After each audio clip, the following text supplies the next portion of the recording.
વલસાડના પાસપોર્ટ ઓફિસને ઉડાઈ દેવાની ધમકી.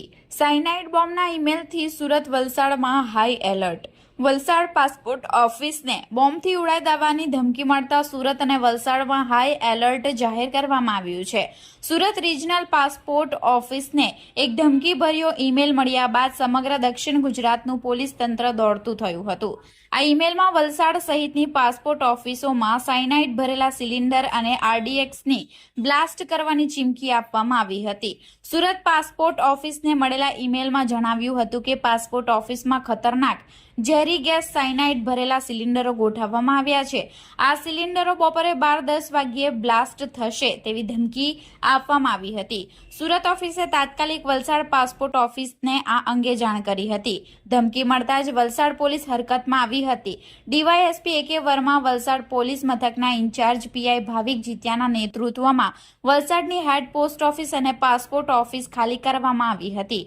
બોમ્બ સ્ક્વોડ અને ડોગ સ્ક્વોડની ટીમોની મદદથી કચેરીમાં સઘન ચેકિંગ હાથ ધરવામાં આવ્યું હતું. વલસાડ પોલીસના ઉચ્ચ અધિકારી AK વર્માએ જણાવ્યું કે સુરતથી મળેલી આ માહિતી મુજબ તકેદારીના ભાગરૂપે વલસાડ પાસપોર્ટ ઓફિસ અને આસપાસના સરકારી બિલ્ડિંગો ખાલી કરાવી દેવામાં આવ્યા છે. બોમ્બ ડિસ્પોઝલ સ્ક્વોડ ટીમ દ્વારા ઝીણવટભર્યું ચેકિંગ હાથ ધરવામાં આવી રહ્યું છે. હું JR વસી, senior superintendent post office.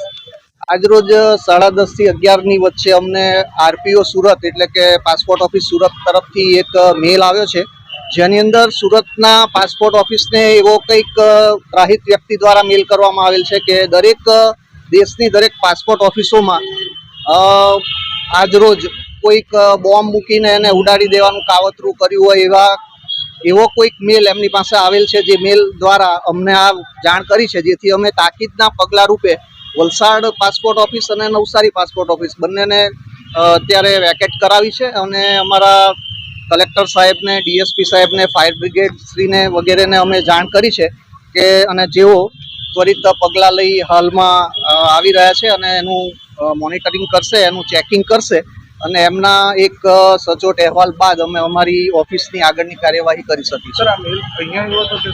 Surat RPO ઓફિસમાં આ મેલ આવેલો છે, જેઓએ અમને ફોરવર્ડ કર્યો છે અને તાકીદના પગલા રૂપે પાસપોર્ટ ઓફિસને બંધ કરવાનું અમને કહેવામાં આવ્યું છે.